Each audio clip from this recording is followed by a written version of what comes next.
할렐루야. 할렐루야. 오늘도 은혜의 말씀으로 우리 주님 찾아와 주실 줄 믿습니다. 옆에 계신 분들과 이렇게 인사하겠습니다. 하나님 당신을 사랑하십니다. 오늘 인사하실 때 이렇게 고백하겠습니다. 하나님이 당신과 함께 하십니다. 고백하겠습니다. 아멘이시죠? 우리 삶에도 함께 하시는 주님을 경험하는 예배가 되시기를 주님 이름으로 축복합니다. 여러분, 미국의 역대 대통령들 가운데 리틀맨이라고 불렸던 대통령이 한 사람이 있습니다. 미국의 33대 대통령이었던 해리 트루먼이라는 사람인데요. 그 대통령은 사실 그렇게 키가 작지 않았습니다. 키가 175cm였다고 하니까요. 제 키가 175거든요. 우리로 치면 평균 키인 거죠. 그런데 미국에서는 그렇지가 않았던 것 같습니다. 링컨 대통령의 키가 193cm였고요. 거의 2m 육박하는 키였고요. 조지 부시 대통령의 키가 188cm였다고 합니다. 조금 작은 오바마 대통령이 185cm였다고 하니까 그 대통령들 중에서 175였던 트루먼은 좀 작은 축이었던 거죠. 그 별명이 리틀맨이었습니다. 작은 사람 이렇게 불려지는 그런 별명을 가진 그런 트루먼이었는데요. 그런데 이랬던 트루먼의 별명이 대통령직을 이수하고 그리고 퇴직한 이후에 별명이 바뀌어지게 됩니다. 리틀맨에서 리틀 빅맨으로 그 별명이 바뀌어지게 되는데요. 작은 사람이라고 불려지다가 나중에는요 작은 거인이라고 그렇게 그의 별명이 바뀌어졌던 것인데요. 왜 그랬냐면 대통령직을 하는 가운데 여러 중요한 사건들을 다 처리해내고요. 아주 굵직굵직한 어떤 결정들을 해냈던 그런 인물이었기 때문에 그가 대통령직을 내려놓을 때 많은 사람들이 리틀맨이 아니다, 리틀 빅맨이다, 작은 거인이다 라고 하면서 그를 이렇게 조금은 축하해주고 그렇게 인정해줬던 그런 일들이 있습니다. 사실 이 트루먼은요 원래 부통령이었습니다. 미국의 32대 대통령 프랭클린 루즈벨트 대통령 때에 부통령 자리에 있던 사람이었는데요. 루즈벨트가 1933년부터 1945년까지 무려 13년 동안 4번이나 재임에 성공하면서 대통령직을 계속 이행할 때 그 곁에서 보조하고요. 함께 정책을 결정에 도움을 주고요. 그랬던 부통령이었던 것이죠. 그런데 1945년 4번째 재임에 성공했던 루즈벨트가 갑자기 세상을 떠나게 됩니다. 불과 82일 만에 뇌출혈로 쓰러지게 되고요. 그리고 세상을 떠나면서 자동적으로 부통령에 있던 트루먼이 선거도 거치지 않고 대통령으로 이렇게 선출이 되어서 임명이 되어서 그 직을 감당해야 했던 것이죠. 근데 국민들은 불안한 겁니다. 당시가 어떤 시대였습니까? 1945년 한창 2차 대전 중이었습니다. 세계대전 중이었습니다. 그런 가운데 프랭클린 대통령이 세상을 떠났고요. 부통령이 이어받았으니 국민들은 저 리틀맨이 잘 국가를 운영하겠는가, 나라를 이끌어가겠는가 이런 불안한 마음들이 엄습해왔었고요. 그러면서 이 트루먼을 바라보는 시선이 곱지가 않았었는데요. 그런데 이렇게 2차 세계대전 가운데 대통령 자리에 올랐던 트루먼이요 아주 뛰어난 결정들을 많이 하게 됩니다. 1945년 대통령 자리에 오르자마자 2차 세계대전 그 한참이다. 그 절정 가운데 있던 그 전쟁 한복판에서 독일의 항복을 얻어내게 되고요. 또 태평양 전쟁 중에 있던 일본의 항복을 얻어내게 되고요. 더 나아가서 1950년에는요. 1953년까지 재직했었는데요. 1950년에는 우리나라의 6.25 전쟁에 가장 먼저 미군의 참전을 결정하고요. 미군을 파병하고요. 그리고 유엔군의 참여를 이끌었던 대통령이 아주 고마운 대통령이죠. 바로 트루먼이었던 것이죠. 더 나아가서 이 소련의 냉전 체제가, 소련과 미국의 냉전 체제가 아주 이렇게 극에 달하던 그런 상황 가운데 있었는데 그런 가운데서 이 공산주의로부터 이 자유주의를 서방 세계를 자유주의 진영으로 지켜냈다라는 평가를 받는 그런 대통령이 바로 이 트루먼인 것입니다. 그래서 많은 사람들이 리틀맨이라고 부르다 어떻게 불렀다고요? 리틀 빅맨. 사실은 논리가 안 맞는 거잖아요. 작은데 어떻게 빅맨이에요? 그런데도 불구하고 작은 건이다 라고 그렇게 그걸 평가했던 것이죠. 자, 오늘 본문에도 이런 사람이 하나 등장하고 있습니다. 사실은 가진 것이 하나도 없는데요. 전혀 힘도 없는데 그런데 막강한 권력 앞에서 전혀 주눅이 들지 않는 당당히 어깨를 펴고 서 있는 리틀 빅맨 같은 작은 거인 같은 한 사람이 오늘 본문에 등장하고 있습니다. 이 사람이 누구입니까? 야곱이라는 사람인데 야곱. 요셉 아닙니다. 요셉은 이제 한참 뒤에 살펴볼 겁니다. 우리가 지난주까지 아브라함의 인생을 함께 살펴보았고요. 오늘부터 한 5주간 이 야곱이라는 사람의 그 인생의 걸음을 함께 생각해 보려고 하는데 여러분이 기억하는 야곱은 어떤 인물입니까? 여러분이 알고 여러분이 들었던 야곱의 스토리가 어떠하십니까? 욕심이 좀 많았죠? 야망도 컸습니다. 어떻게든 자기 인생을 성공해 보려고 몸부림치던 사람이 야곱 아니었겠습니까?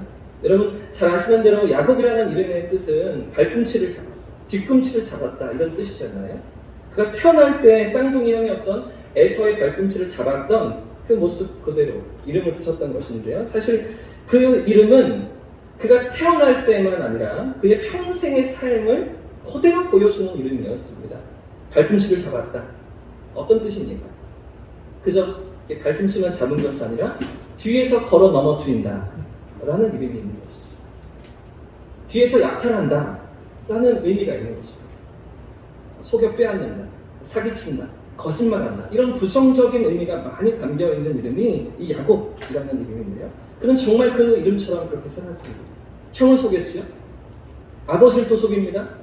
또 심지어는 외삼촌의 집에 가서 외삼촌도 속이고요. 더 나아가서 나중에 우리가 살피게 될 테지만 하나님까지 속이려고 드는 그런 인물이 바로 이 야곱인 것이죠. 평생을 거짓말로 살았던 인물, 사기치며 살았던 인물, 자기의 이익을 위해서라면 어떻게 해서라도 거짓말을 하고 속여서라도 빼앗을 수 있는 인물이 바로 이 야곱인 것인데요. 야곱이 그런 인물이었습니다. 그에게는 정직이 필요 없는 것이죠. 하나님도 필요가 없었습니다. 자기 힘으로 얼마든지 세상을 살 수 있다고, 잘 살 수 있다고 생각했던 것인데요. 자기 머리로 얼마든지 성공할 수 있다고 생각했던 그런 사람이었습니다. 그래서 그런 인생의 걸음이 성공한 것처럼, 그의 인생이 성공한 것처럼 보여지지 않습니다. 형을 속여서 형의 장자권을 빼앗았습니다. 아버지를 속이면서 아버지의 축복도 가로챘던 야곱이었죠. 또 하란에서 외삼촌의 집에서 외삼촌의 양들을 빼앗으면서 속여서 빼앗으면서 그래서 마침내 어떻게 되었습니까? 성경에 보시면 거부가 되었다.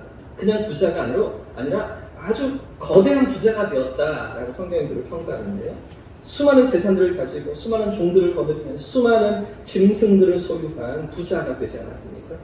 자, 그런데 문제가 무엇일까요? 이렇게 성공한 야곱의 문제가 무엇일까요? 하나님 없이 잘 되는 것, 이게 저주였다는 거죠. 하나님 없이 성공하는 것, 바로 그것이 저주라는 거죠. 나는 건강해, 그러니 하나님이 필요 없어. 그 사람에게 그 건강은 저주라는 거죠. 난 돈이 있어, 난 넉넉히 있어, 그러니 하나님이 필요 없어. 그 사람에게 있어서 그 돈이 저주라는 것이죠. 나는 머리가 좋으니 하나님 없이도 살 수가 있어. 나는 이것이 있으니 하나님 없이도, 나는 저것이 있으니 하나님 없이도 살 수가 있어 라고 얘기할 때 바로 그것이 그 인생의 저주라는 거죠. 야곱은 하나님 없이 잘 되는 게 저주라는 것을 몰랐습니다. 어떻게든 더 많이 가지고 어떻게든 더 많이 누리면서 수단과 방법을 가리지 않고 더 많이 모으면 그것이 성공이고 거기에 행복이 있을 것이라고 야곱은 생각했던 것이죠. 자, 그런데 이 모든 것을 가진 이후에 그 야곱의 삶에 무엇이 기다리고 있을까? 그 인생의 뒤에 그 거부가 되어서 그 뒤에 무엇이 그를 기다리고 있었을까요? 자, 성경을 조금 찾아봤으면 좋겠는데요. 31장 말씀을 찾아보세요. 창세기 31장 31절 말씀을 보십시오. 우리가 49장 말씀을 보았는데요. 31장에 야곱이 등장하는 그런 제목들. 창세기 31장 31절 말씀입니다. 같이 한번 읽어보겠습니다. 시작. 야곱이 라반에게 대답하여 이르되 내가 생각하기를 외삼촌의 딸들을 내게서 억지로 빼앗으려 하여 두려워하였음이니이다. 지금 야곱이 무엇을 경험하고 있습니까? 야곱이 어떤 경험을 하고 있습니까? 두려움이죠. 두려워하는 것입니다. 지금 두려움이 그의 삶에 엄습해 오고 있는 것인데요. 지금 31장은 야곱이 외삼촌 라반의 집을 도망치다가, 그렇죠? 라반의 집을 살아내서 도망치다가 그 외삼촌에게 붙들려서 변명하는 장면입니다. 이게 둘러대고 있는 장면입니다. 왜 외삼촌 몰래 도망치고 있습니까? 두려웠기 때문이죠. 그럼 뭐가 두려웠을까요? 왜 외삼촌이 두려웠을까요? 외삼촌을 속이고 그의 양떼를 빼돌렸기 때문에 그런 짓을 하고서 도망치고 있는 것인데요. 이런 두려움이 끊임없이 야곱의 삶을 찾아오고 있던 것이죠. 하나 더 찾아보겠습니다. 다음 장인데요. 창세기 32장 7절 말씀을 보십시오. 32장 7절 같이 읽겠습니다. 시작. 야곱이 심히 두렵고 답답하여 자기와 함께한 동행자와 양과 소와 지금 무엇이 야곱을 기다리고 있습니까? 여기서도 두려움이죠. 에서로 말미암는, 형 에서로 말미암는 두려움인 것입니다. 하나의 두려움을 넘었더니 외삼촌이 쫓아오고 추격해오고 죽이려고 하는 그런 상황 가운데 이 위기를 돌파하고 어떻게든 넘어섰는데 하나의 두려움을 넘어섰는데 또 다른 두려움이 있었다는 거죠. 그에게 두려움이 여전히 기다리고 있다라는 것이죠. 여기 32장은 야곱이 20년 만에 이제 고향으로 돌아가는 내용입니다. 집으로 돌아가는 장면인데요. 그런데 그 20년 만에 고향으로 돌아가는 야곱의 마음이 어떠합니까? 흥분되죠, 설레죠, 기대가 있죠. 오랜만에 가족들을 만나는 그런 그리움이 있죠. 전혀 그렇지가 않습니다. 두려움입니다. 완전히 다른 마음입니다. 두렵고 답답한 마음으로 두려워서 어쩔 줄 모르는 그런 심정으로 자기의 재산을, 자신의 모든 무리를 두 대로 나누고 있는 것인데요. 한 대를 치면 한 대는 살아남아야 한다. 이런 절박한 심정으로 두려움 가운데 고향으로 찾아 나아가고 있는 야곱인 것입니다. 여러분, 왜 야곱이 두려워합니까? 뭐가 두렵습니까? 그를 기다리는 형이 두려운 거죠. 에서가 두려운 겁니다. 살기가 가득해서 자기를 죽이려고 이번엔 절대로 놓치지 않겠다고 400명의 군사들을 이끌고 나오고 있는 그 에서가 두려운 겁니다. 무려 20년이 지났습니다. 그런데도 불구하고 원한을 풀지 않고 그 미움을 사라뜨리지 않고 야곱을 죽이겠노라고 반드시 잡아 죽이겠노라 쫓아오고 있는 형 에서를 경험할 수밖에 없는 것이죠. 여러분, 이런 야곱의 인생이 성공입니까? 이런 그의 삶이 행복해 보이십니까? 자신이 원하던 것들을 손에 넣었습니다. 많이 가졌습니다. 많은 재산을 가지면서 거부가 되었습니다. 재물도 많이 모았습니다. 세상이 말하는 복이라는 것들을 많이 가진 것 같은데, 그런데 이런 야곱의 모습이 과연 성공입니까? 이제 야곱은 형의 분노를 풀기 위해서 모든 방법을 다 동원하게 되는데요. 저 멀리서 다가오는 형을 달래기 위해서 선물을 보내기 시작합니다. 어마어마한 선물을 보내는데 방금 읽었던 7절 이후에 보시면 형의 마음을 얻기 위해서 막대한 선물 공세를 펼치게 됩니다. 암양, 순양, 암염소, 순염소, 낙타의 낙타 새끼까지, 황소, 암소, 당나귀의 당나귀 새끼까지. 한 마리가 아닙니다. 무리지어서 보내는 겁니다. 그 한 종류들을 형이 만날 때마다, 형 앞에 그것들이 찾아올 때마다, 암양이 찾아오고 순양이 찾아올 때마다 형의 마음이 누그러지기를 원하면서 그 두려움 가운데 모든 것을 보내고 있는 것이죠. 그토록 20년 동안 모았던 어마어마한 재산을 형에게 다 돌려보내고 있는 것인데 왜 이렇게 하고 있습니까? 형의 분노를 풀어야 하기 때문에, 형의 살기를 누그러뜨려야 했기 때문이죠. 그리고 우여곡절 끝에 형을 만나게 되는데요. 그런데 20년 만에 그 형 에서를 만나서 야곱이 어떻게 반응할까요? 너무나 그리웠던 20년 만에 만나는 형을 만나면서 어떻게 반응하고 있습니까? 땅에 얼굴을 댑니다. 7번이나 큰 절을 하면서 형에게 다가갑니다. 완전히 얼굴을 땅에 파묻고 불쌍한 표정으로 형의 용서를 구하는데요. 형님, 처분대로 하십시오. 목을 완전히 내놓고 있는 겁니다. 정말 비굴한 모습으로 다가서고 있는 것이죠. 이것만이 아닌데요. 그리고 또 형을 뭐라고 부르고 있을까요? 주여, 주님 이렇게 부르고 있습니다. 형님이 아닙니다. 주인님 이렇게 부릅니다. 형님 앞에서 저는 종에 불과합니다. 이렇게 비참하게, 이렇게 비범하게 형 앞에 서고 있는 것이죠. 여러분, 이게 성공입니까? 이게 그가 그토록 바라던 인생의 행복입니까? 그렇지가 않죠. 하나님 없이 사는 인생은 아무리 열심히 살고 아무리 애를 써보아도 행복이 없는 겁니다. 결국은 성공이 아닌 것이죠. 두려움이 찾아옵니다. 후회가 밀려옵니다. 다 가졌다고 생각했는데 바람을 잡는 거죠. 시냇물을 잡는 것처럼 금세 다 잃고 마는 것이죠. 왜 그렇습니까?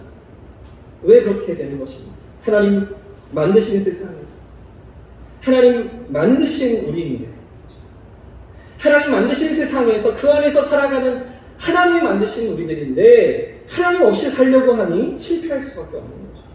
하나님과 상관이 없는 그런 인생은 행복이 없는 겁니다. 하나님과 상관이 있는 우리의 삶이기를 축복합니다. 하나님과 함께 살아가는 저와 여러분의 삶이기를 축복합니다. 이렇게 야곱은 너무도 험한 그런 굴곡진 인생을 지나왔습니다. 그 이름처럼 다른 사람들을 속이고요, 거짓말하면서 남의 것들을 빼앗고 가로채면서 그렇게 성공을 위해 고단한 인생길을 달려왔던 야곱이었죠. 그런데 그의 인생의 결과가 무엇입니까? 다 뱉어놓는 것이죠. 다 내어놓는 것이죠. 물거품처럼 다 사라지고 마는 것 아닙니까? 하나님 없이 자기 힘으로 사는 인생, 그 결말이 어떠한지 똑똑히 보여주는 것이죠. 자, 그런데 오늘부터 이 시간부터 우리가 야곱을 살펴보려고 하는데 야곱의 삶이 전혀 다른 모습으로 또 나아가게 됩니다. 이렇게 비참하고 비굴했던 야곱의 삶이 전혀 다른 역전을 경험하게 되는데 이런 삶의 모습이 어떻게 가능했는지 우리가 계속해서 4주간 더 살펴보려고 하고요. 그 인생의 결말의 모습을 먼저 오늘 확인해 보도록 하겠습니다. 그래서 49장 말씀을 읽었는데요. 그 인생의 전혀 다른 모습으로 전혀 다른 인생의 결말로 역전되어지는 반전이 일어나는 야곱의 모습, 그런 인생 스토리가 마지막 부분에 오늘 등장하게 됩니다. 먼저 오늘 49장 말씀을 읽었는데 47장 말씀을 먼저 확인해 보겠습니다. 47장 7절부터 10절까지의 말씀인데요. 야곱의 마지막 인생의 모습, 먼저 47장 7절부터 10절까지의 말씀을 같이 한번 읽어보겠습니다. 시작. 요셉이 자기 아버지 야곱을 인도하여 바로 앞에 서게 하니 야곱이 바로에게 축복하며 바로가 야곱에게 묻되 내 나이가 얼마냐? 야곱이 바로에게 아뢰되 내 나그네 길의 세월이 130년이니이다. 내 나이가 얼마 못 되니 우리 조상의 나그네 길에 연조에 미치지 못하나 험악한 세월을 보냈나이다 하고 야곱이 바로에게 축복하고. 지금 47장 말씀은요, 이제 야곱이 나이가 많이 들었습니다. 그리고 애굽의 총리가 된 아들 요셉을 따라서 요셉이 있는 애굽으로 내려가게 되는 그런 장면인데요. 근데 애굽에 찾아간 야곱이 지금 누구를 만나고 있습니까? 바로를 만나고 있죠. 이집트의 그 왕이었던 파라오를 만나는 것입니다. 여러분, 이게 얼마나 대단한 대목인지 여러분 느껴지십니까? 당시에 파라오가 얼마나 어마어마한 위치에 있었을까요? 얼마나 대단한 그런 위치에 있는 그런 왕이었을까요? 미국 대통령을 견줄 수가 없습니다. 미국 대통령의 푸틴을 합치고요, 그걸로도 안 됩니다. 시진핑도 합치고요, 이걸로도 안 됩니다. 김정은까지 합쳐도와도 파라오가 더 셉니다. 당시에 파라오는 신이었거든요. 태양신의 아들, 신을 현원하는 그런 왕이라고 사람들이 추앙했고 받들었던 그런 파라오였는데, 근데 보십시오. 지금 누가 누구를 축복하고 있습니까? 8절 말씀을 보시면 바로가 야곱에게 묻되 네 나이가 얼마냐? 파라오가 지금 야곱, 그 유목민이었던 야곱, 요셉의 아버지를 만나서는 당신 나이가 얼마 어떻게 돼? 이렇게 묻고 있는 겁니다. 바로가 야곱 보니까 전혀 기가 죽지 않고 있거든요. 리틀 빅맨처럼 너무나 당당하게 지금 파라오 앞에 서 있거든요. 그래서 황당해서 당황해서 네 나이가 얼마야? 이렇게 묻고 있는 겁니다. 그냥 야곱이 이렇게 당당하게 대답하죠. 야곱이 바로에게 아뢰되 내 나그네 길의 세월이 130년입니다. 내 나이가 얼마 못 되니 우리 조상의 나그네 길의 연주에 미치지 못하나 험악한 세월을 보냈습니다. 자, 그 다음이 중요한데요.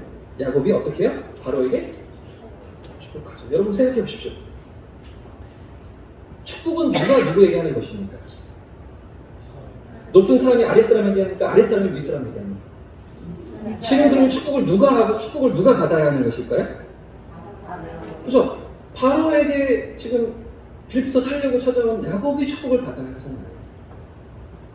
파라오가 축복을 해야 되는 거예요. 신의 아들이 축복해야 되는 거죠. 누가 누구를 축복한다고 하는데 야곱이 파라오를 축복하고 있는 거예요. 지금 야곱이 얼마나 용감해졌는지 보십시오. 그래서 지금 좀 전에 형을 찾아 만나고 있는 20년 이후에 만나고 있는 야곱의 모습을 말씀드렸잖아요. 어떻게 형 앞에 나아가고 있었어요? 그 형을 만나는데도 불구하고 그 살기가 가득한 형 앞에서 비참하게 낮아지고 땅에 얼굴을 파묻으면서 나를 불쌍히 여겨달라고, 나를 좀 살려달라고 모든 선물들을 보내면서 그렇게 형 앞에 나가서는 야곱이었는데 시간이 조금 지나서 어떻게 지금 야곱의 삶이 달라져 있습니까? 그의 인생이 어떻게 변화되어 있습니까?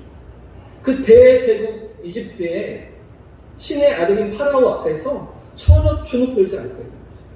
당당하게 서 있는 겁니다. 아주 자신 있게 서 있는 겁니다. 고개를 숙이지 않습니다. 얼굴을 맞대고 눈을 바라보면서 내 이야기를 하고 있는 것이죠. 내 인생들이 얼마 되지 못하지만 험악한 세월을 보냈어. 얘기하면서 그 파라오를 축복하고 그러고 나오고 있는 거예요. 얼마나 파라오가 당황했으면, 얼마나 난감했으면 이 만남이 30초도 이루어지지 않습니다. 바로 이렇게 돌려보내는 건데 파라오가 너 나가. 당황해서 돌려보내고 있는 겁니다. 지금까지 이렇게 당돌한 사람은 없었다. 이렇게 내 앞에서 얼굴을 빳빳이 든 사람은 없었다. 그런 야곱의 삶으로 변화되어 있는 것이죠. 도대체 무엇이 있었길래 그의 삶이 이렇게 변화되어 있는 것인가? 어떤 삶의 스토리가 있었기 때문에 자기 힘으로 살고 자기 욕심으로 살고 거짓말하며 살고 사기치며 살던 그 야곱의 삶이 이런 당당함으로, 그렇죠? 형도 무서워하던 야곱이 그 대제국의 파라오를 두려워하지 않는 그런 모습으로 어떻게 변화되어 있는 것입니다.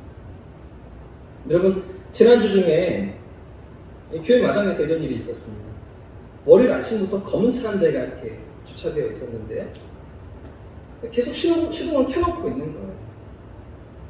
사람이 있는 것 같은데 시동을 켜놓고 계속 이렇게 아침부터 제가 오전에 교육자실로 올라가는데 검은 차가 되어져 있고 시동이 켜져 있는 거죠. 오후에 제가 나갔다 들어왔는데도 그 차 그대로 서 있었습니다. 시동이 켜져 있는 상태로. 오후 4시 정도 되니까 없어졌더라고요. 계속 이렇게 시동을 켜놓고 서 있었습니다. 그러다 저녁에 이제 보니까 없었는데요. 월요일은 그래도 뭐 주차장이 조금 넉넉하니까요. 그래서 뭐 그런가 보다 하고 지나갔습니다. 그런데 화요일날 아침에 보니까 오전에 제가 또 사무실에 올라가는데 또 그 차가 그대로 되어져 있는 겁니다. 제 차가 나가야 하는데 길목을 막고 있었습니다.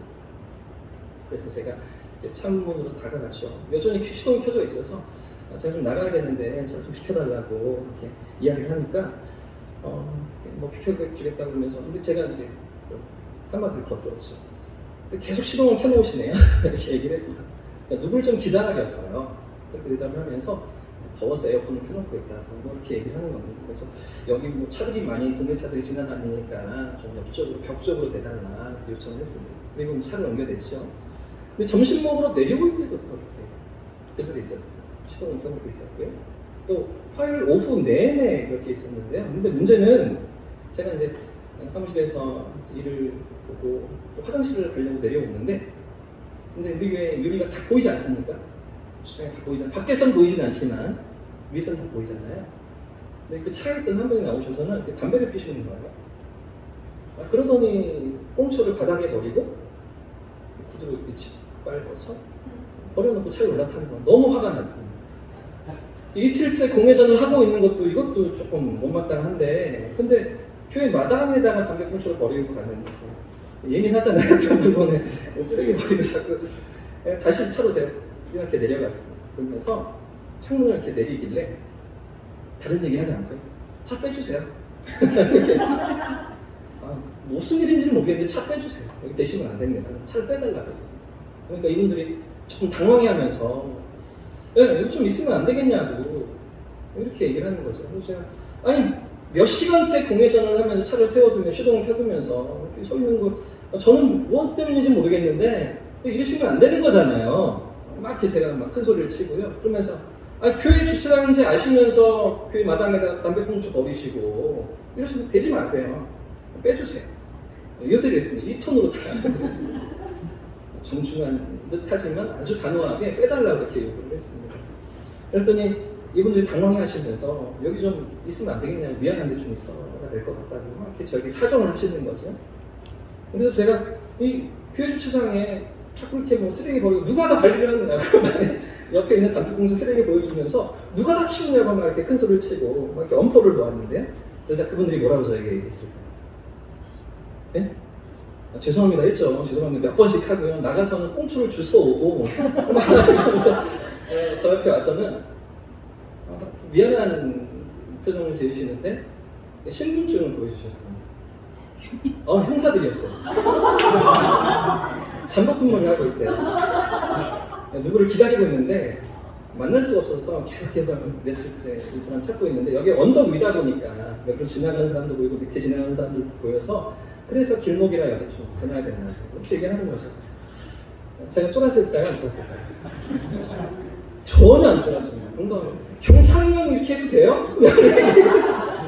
제가 민원을 넣을까요? 이렇게 얘기했습니다.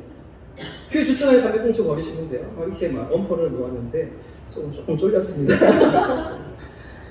전혀 당황하지 않은 척하면서 여전히 이렇게 버려져 있는 것들을 보여주면서 이런 것들 다 우리가 처리하는데 근데 이렇게 하시면 안 되죠. 이렇게 하시지 마세요. 그리고 제가 올라왔습니다.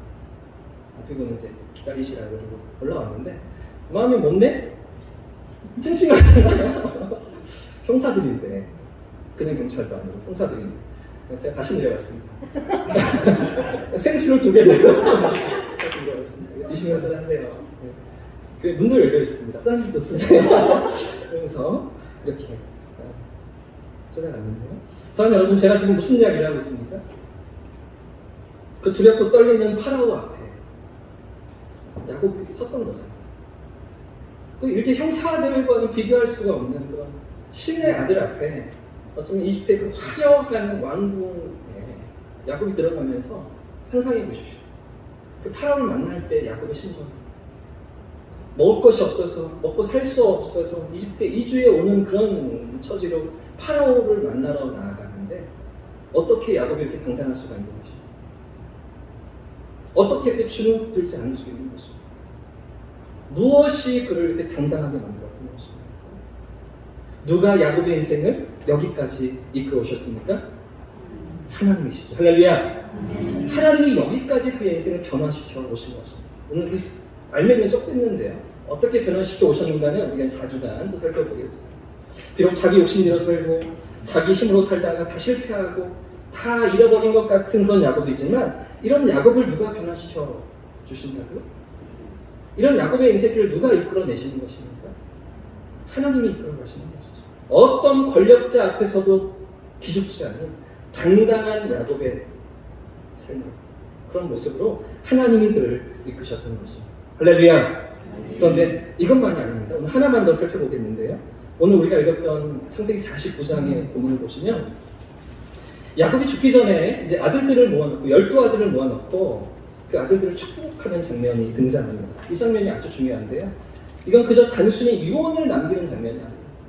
12아들들 하나하나를 축복하면서 그들 장래가 어떻게 될 것인지 예언하고 있는 장면이죠. 바로 이 장면에 이전과 달라서 이전과 전혀 변화되어져 있는 야곱의 또 하나의 모습이 49장에 등장합니다. 야곱이 그 아들들을 어떻게 축복하는지 자세히 보시면요. 다는 볼 수 없고요. 요셉을 축복하는 대목만 보겠습니다. 22절 말씀해 보시면 요셉은 무성한 가지인데 어떤 가지입니까? 샘 곁에 있는 무성한 가지다라는 거죠. 기근이 와서 어떤 어려움이 찾아와도 전혀 문제가 없는 샘 곁에 있는 그런 샘 곁에 심겨진 풍성한 나뭇가지가 바로 요셉이다라고 축복하는데요. 그래서 가지가 무성하게 잘 자라서 어떻게 된다고요? 담을 넘어간다는 것이죠. 이 가지가 담을 넘을 정도로 풍성한 복을 받는, 나만 먹고 사는 것이 아니라 다른 사람들도 먹여 살리는 그런 복으로 요셉이 쓰임 받는다, 이렇게 축복하고 있는 것입니다. 23절 말씀도 보시면 그런데 그 가지가 얼마나 크게 얼마나 무성하게 자랐는지 지나가는 사람들이 화를 쏩니다. 지나가던 사람들이 공격하는 것인데요. 사람들이 시기하면서 질투한다는 것입니다. 너무 요셉이 많은 축복을 받기 때문에 사람들이 공격하고 그를 학대한다, 이런 표현인데요. 자, 근데 24절 말씀을 보시면 그럼에도 불구하고 요셉이 어떻게 된다고 축복합니까? 요셉이 오히려 이긴다는 것이죠. 24절 말씀을 같이 한번 읽어보겠습니다. 24절 시작. 요셉의 팔은 도리어 더 굳세며 그의 팔은 힘이 있으니 이는 야곱의 전능자 이스라엘의 반석인 목자의 손을 힘입습니다. 요셉을 공격하고 요셉을 쏘는 자가 이기는 것이 아니라 오히려 요셉이 더 강력해져서 요셉이 그 공격하는 자를 이긴다고, 그죠? 넘어선다고 그렇게 야곱이 축복하고 있는 것이죠. 그래서 여러분, 오늘 말씀의 핵심이 여기에 있습니다. 야곱이 그 아들 요셉을 축복하는데 지금 뭐라고 축복하고 있습니까? 자세히 한번 보십시오. 요셉의 활이 도리어 더 굳세며 그의 팔은 힘이 있으니 이는 누구로 말미암았다고요? 이는 전능자의 손을 힘입어 승리한다는 것이죠. 전능자의 손을 힘입어. 자, 그런데 바로 여기에 어떤 표현이 등장합니까? 그런데 누구의 전능자입니까? 누구의 전능자? 야곱의 전능자죠. 야곱이 지금 자신의 이름을 넣어서 여기 슬쩍 자기 이름을 집어넣어서 그렇게 축복하고 있는데요. 여러분 이게 얼마나 재밌는 표현인지 아십니까? 다음 본문에도 같은 내용이 이어지고 있는 25절도 보십시오. 요셉의 이 같은 승리가 내 아버지의 하나님으로 말미암았나니 이렇게 말하고 있잖아요.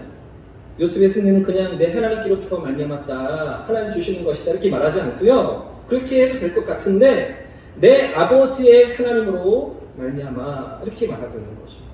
내 아버지가 누굽니까? 네? 야곱이잖아요. 요셉을 축복하고 있는데 내 아버지 이렇게 얘기하니까 야곱 자신이죠. 그러니까 지금 자기를 객관화시켜서 자기를 마치 삼자처럼 그렇게 취급하면서 그렇게 말하고 있는 거예요. 여러분 생각해 보십시오.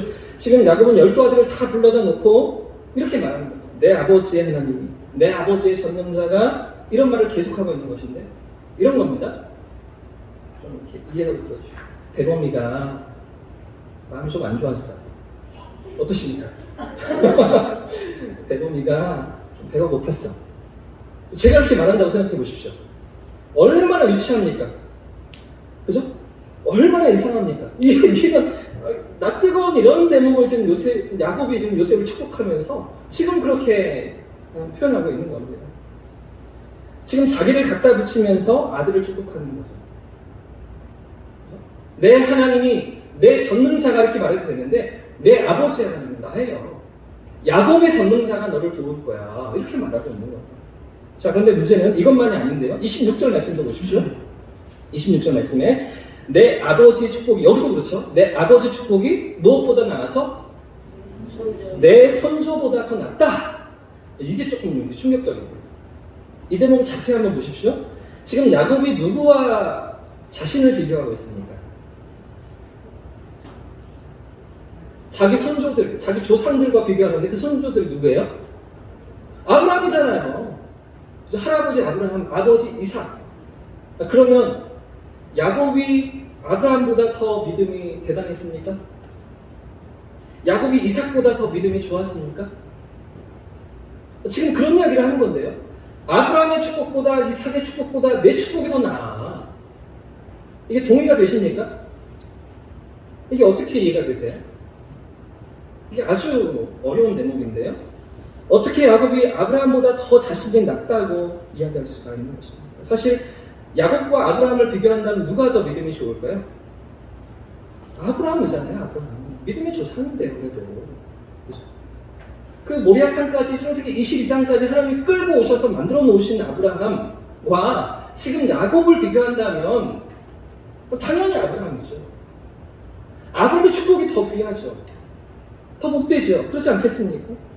그런데도 불구하고 왜 야곱은 내 축복이 조상들의 축복보다 더 낫다 이렇게 말하고 있는 것입니다. 왜 자신의 축복이 아브라함보다 이삭보다 더 낫다 이렇게 말하는 이유가 무엇입니까? 하나님을 내가 더 잘한다는 거죠. 하나님을 내가 더 많이 안다라는 것입니다. 그 하나님 내가 더 깊이 안다. 이 고백을 야곱이 하고 있는 것이죠. 내가 아브라함보다 더 낫다, 이삭보다 더 낫다 이런 이야기가 아니고요.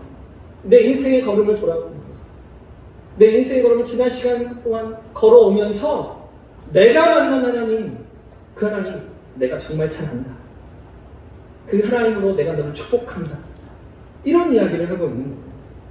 야곱이 걸어온 그 숱한 인생의 고난 속에서, 고비 속에서 그 욕심을 채우려고 달려왔고 거짓말로 또 사기로 수많은 사람들을 속이며 내 욕심을 채우기 위해 달려왔지만 그러나 그 속에서 야곱이 무엇을 깨닫고 있는 것입니까?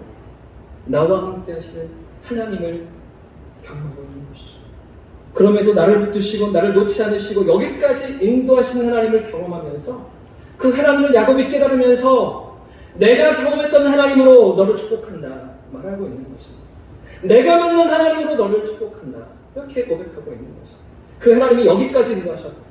여기까지 나를 이끄셨다. 이제야 내가 깨닫는다. 이제야 내가 고백한다. 그 하나님 내가 너무나 잘 안다. 그 하나님으로 너를 축복한다. 이렇게 고백하고 있는 것이죠. 사랑하는 여러분, 왜 그렇습니까? 왜 야곱이 아브라함보다 이삭보다 하나님을 더 잘한다고 말할 수가 있는 것입니다. 아브라함보다 훨씬 더 돌고 돌아서 여기까지 왔기 때문입니다. 이삭보다 훨씬 더 많이 얻어 터지면서 결국엔 이 자리에 섰기 때문입니다. 그 숱한 고비를 지나면서 야곱이 하나님을 경험하고 있던 것이죠. 훨씬 더 뺑뺑이 돌고 뺑뺑이 돌아서 결국에는 하나님이 세우시는 이 자리에, 그죠? 파라오 앞에서도 당당한 이 자리에 12 아들들을 축복하면서 이스라엘 민족으로 세워지는 그 역사를 바라보는 이 자리에 하나님이 끌고 오셨음을 야곱이 인정했기 때문인 것이죠. 그래서 내 축복이 더 낫다는 것이죠. 내가 경험했던 하나님을 너도 만나기를 원한다 라고 고백하면서 그 아들들을 축복하고 있는 것입니다. 사랑하는 여러분, 우리가 너무나 잘 알지만 사실 야곱은 태어날 때부터, 아니 태어나기 전부터 하나님의 약속과 축복을 가졌던 그런 사람 아니었습니까? 그런데도 자기 고집으로 세상을 살려고 했었죠. 하나님 없이 자기 힘으로 살려고 했었습니다. 어떻게든 그래서 성공하고 어떻게든 재물을 모아보고 어떻게든 잘 살아보려고 몸부림쳤었는데요. 그런데 그런 삶에 하나님의 인도하심이 어떻게 경험되고 있습니까? 이걸 깨닫지 못하고 내 마음대로 살아가다 오랜 시간이 지나고서 그제서야 이렇게 고백하는 것이죠. 이제야 하나님을 깨닫습니다. 이제야 하나님이 보이기 시작합니다. 이제야 하나님의 손길이 느껴집니다. 이렇게 고백하는 그것인 것입니다. 사랑하는 여러분, 오늘 우리에게도, 오늘 우리의 삶에도 이런 깨달음이 있기를 주님의 이름으로 축복합니다. 야곱과 함께 하셨던가, 그 인생길을, 그 걸음을 붙드셨던 그 하나님, 그 삶 가운데 동행하시며 이 믿음의 자리까지 세워내시는 그 하나님을 우리도 경험하고 만나고 누리는 우리 모두의 삶이기를 예수님의 이름으로 축복합니다. 그래서 야곱과 같은 이런 고백이, 내가 만난 하나님으로, 그렇죠? 내가 경험했던 그 신앙의 고백으로 우리 자녀들을 축복하는 것이죠. 성경 속에만 있는 하나님이 아니라, 말씀 속에만 있는 하나님이 아니라, 내 삶에 찾아와 주시고 나를 만나 주시고 내 삶 가운데 역사하셨던 그 하나님에 대한 간증으로 우리 자녀들을 축복하면서 우리 자녀들의 인생길을 하나님 앞에 맡겨드리면서 그런 믿음의 고백을 올려드릴 수 있는 저와 우리 모두의 삶이기를 예수님의 이름으로 축복합니다.